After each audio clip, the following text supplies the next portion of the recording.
potřebujete kapitál na růst, možná jste již uvažovali o vydání dluhopisu. Ještě donedávna tedy byly jen dvě možnosti, jak dluhopisy veřejně nabízet.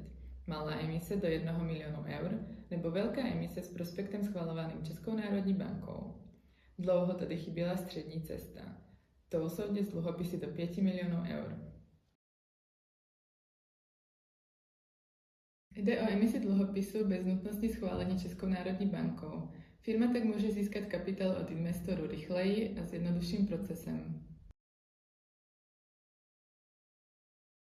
Tento typ financování je vhodný hlavně pro firmy, které chtějí financovat svůj další rozvoj. Typicky se jedná o developerské projekty, energetické nebo výrobní firmy.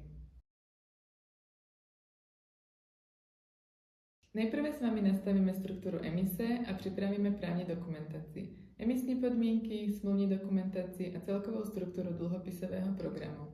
Ve srovnání s emisemi s prospektem je celý proces rychlejší a flexibilnější, často v horizontu několika týdnů.